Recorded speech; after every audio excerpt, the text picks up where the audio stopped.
Topic का नाम है significance of principle of management. Means इसको importance of principle of management भी कहते हैं।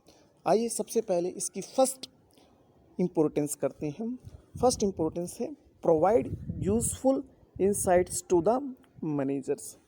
जो प्रिंसिपल ऑफ मैनेजमेंट है ये मैनेजर्स की नॉलेज, एबिलिटी और अंडरस्टैंडिंग को इम्प्रूव करते हैं। साथ में जो प्रिंसिपल ऑफ मैनेजर्स है उनको पास्ट मिस्टेक्स से भी बहुत कुछ सिखाता है और इस तरह से टाइमली गाइडेंस प्रोवाइड कराता है और वेस्टेज ऑफ रिसोर्सेज मिनिमाइज होते हैं और जो ऑब्जेक्टिव है ऑर्गेनाइजेशन के वो टाइमली अचीव हो जाते हैं, लेस एक्सपेंसिव मैनर में अचीव हो जाते हैं और जो मैनेजर्स है वो क्विकली प्रॉब्लम्स को सॉल्व कर देता है। आइए हम बात करते हैं इसकी सेकंड इम्पोर्टेंस की, optimum utilisation of resources and effective administration.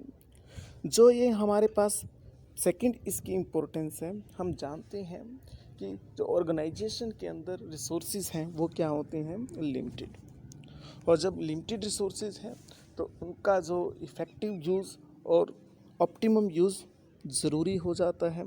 अगर हम इफ़ेक्टिव यूज़ नहीं करेंगे, ऑप्टिमम यूज़ नहीं करेंगे तो रिसोर्सेज वेस्टेज होंगे और ऑब्जेक्टिव अचीव नहीं हो सकेंगे हमारी ऑर्गेनाइजेशन के।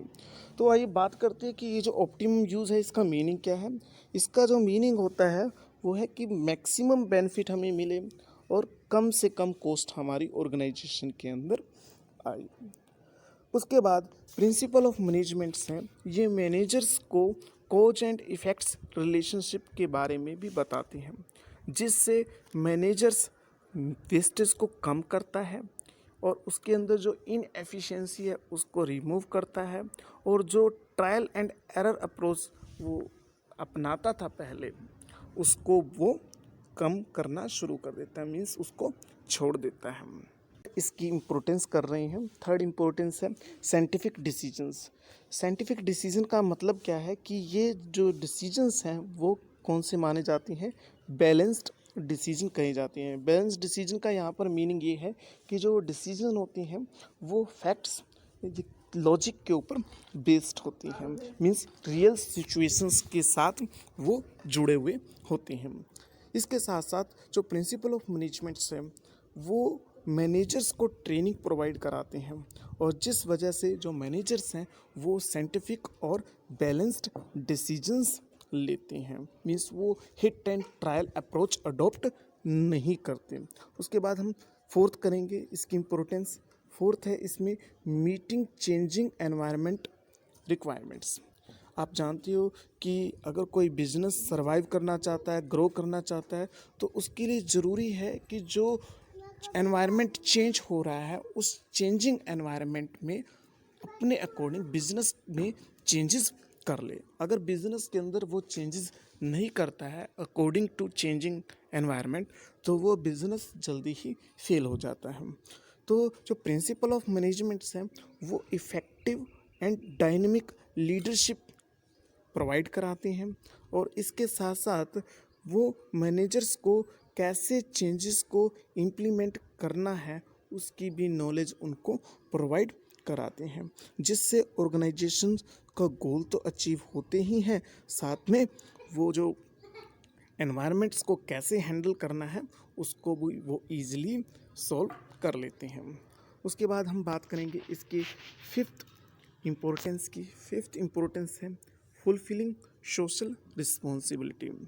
आज आप जानते हो कि जो सोशल रिस्पॉन्सिबिलिटी फुलफ़िल करना मैंडेटरी होता जा रहा है, चाहे कोई सी भी बिजनेस ऑर्गेनाइजेशंस हो। तो इसीलिए जो मैनेजमेंट है वो क्या करता है कि इस रिगार्डिंग्स अपनी थ्योरीज डेवलप कर रहा है, जिससे कि जो डिमांड्स हैं पब्लिक की वो फुलफ़िल हो और साथ में जो सोसाइटी की जो रिस्पॉन्सिबिलिटी है वो भी पूरी हो सके। जो रोल है पब्लिक का वो आजकल बढ़ता जा रहा है, साथ के साथ जो इफ़िशिएंट मैनेजर्स हैं वो क्या कर रहे हैं, इनको गुड क्वालिटी प्रोडक्ट प्रोवाइड करा रहे हैं रीज़नेबल प्राइस पर और समय पर, जिससे वो अपनी सोशल रिस्पॉन्सिबिलिटी फुलफ़िल कर रहे हैं।